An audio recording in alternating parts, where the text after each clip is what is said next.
So let's jump into the science behind ARX. I think the easiest way to explain that is that Mark, our founder, he was really scratching his own itch, was always looking for ways to better serve his clientele. He had a multi-location fitness and training, traditional training studio. Back, I think he was one of the first super slow certified trainers in the state of Texas, going back 20 some years ago.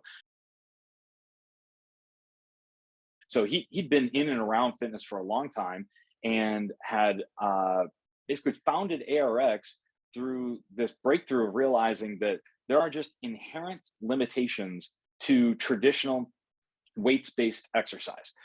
They're inherently inefficient because you can't change the amount of weight throughout the range of motion, even though we're somewhere between 50 to 200% stronger at different parts of the range of motion. I always give everybody the example of like the magical barbell.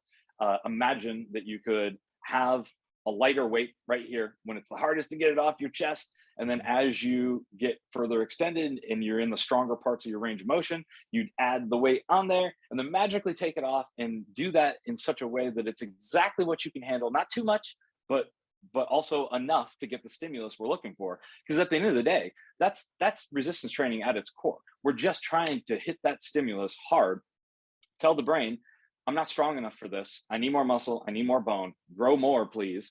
And then the adaptation cycle is the growth of the tissue, the muscle and the bone. So really where, go back in time to Arthur Jones and the camp, with Nautilus equipment, that was the first step towards, or one of the first steps towards trying to vary the resistance. The problem is you just couldn't vary it by that much. And every iteration since, the 1960s and 70s has basically been fractional improvements on that concept. And either way, you're stuck with this static weight that you have to pick before the exercise. And it doesn't change with you, even though you change.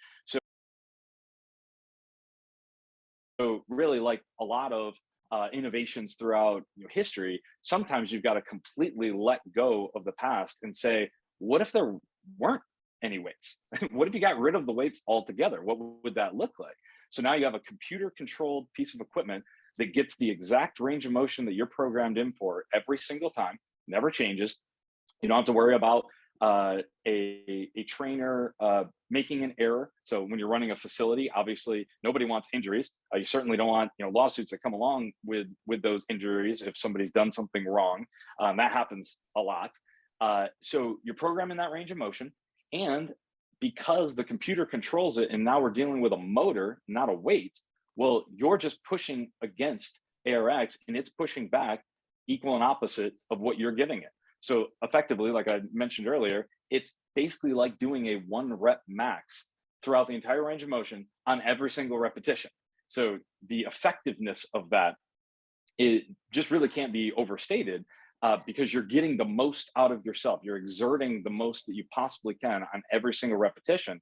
And because there are no weights, there's no momentum, there's nothing to drop, the chance of injury is, it's almost zero. It's not zero. Anytime you're working out, there's always, a chance for something, but it's as close to zero as you're ever going to get when it comes to resistance training.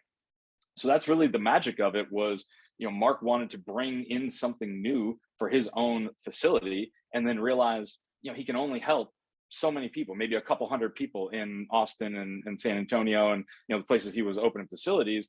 And pretty quickly he realized that actually the technology is how we change the way the world exercises, because this goes, global. We've got customers, I think 22 different countries, all over the world. And so the technology itself, that's really what's changing things.